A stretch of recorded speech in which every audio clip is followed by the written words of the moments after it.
With Gogmazios announced to be the first Elder Dragon brought into Monster Hunter Wilds for Title Update 4 in December, there's a lot of hype for it, but some people may be wondering, specifically the new hunters, who is Gogmazios and what is an Elder Dragon?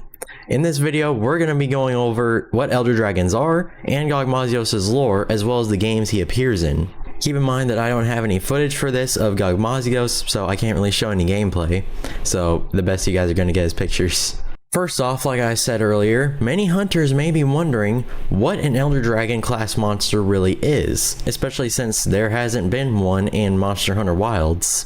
Elder Dragons are classified as the strongest monster class, having monsters that have immeasurable powers and strength, as well as the ability to change the environment by just being in the areas. Some good examples of this are Kushala Daora and Kirin in Monster Hunter World, and Teostra in the older World Monster Hunter games. When doing quests in Monster Hunter World, Kushala can bring in strong winds all over the map, and Kirin changes the sky to always be thunderstorms just by being in their locales. Elder Dragons are so mysterious and so strong that only hunters who have proven themselves worthy to take on those quests are only allowed to fight those Elder Dragons.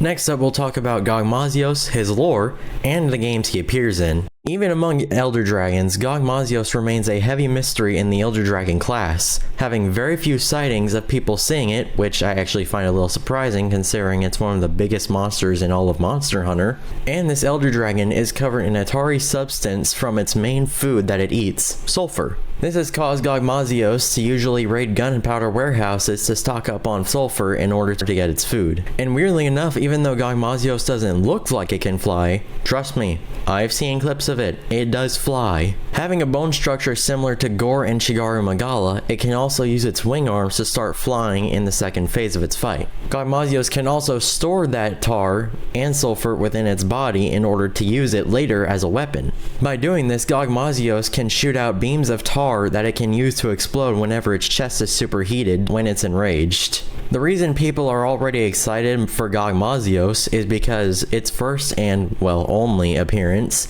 was in Monster Hunter 4 Ultimate's G rank, which was released in Japan in 2014 and in the West, aka the US and all that, in 2015. So it hasn't come into a main game, or any game for that matter, for a decade. Every game after that, including World, Rise, and even Wild so far, hasn't had Gogmazios in that game, and it hasn't returned in any other game, being locked to Monster Hunter 4 Ultimate. Until now, this will be Gogmazios' first ever return since its release in Monster Hunter 4 Ultimate all the way back then. And that means people are really excited to fight the modern version of Gogmazios after a decade.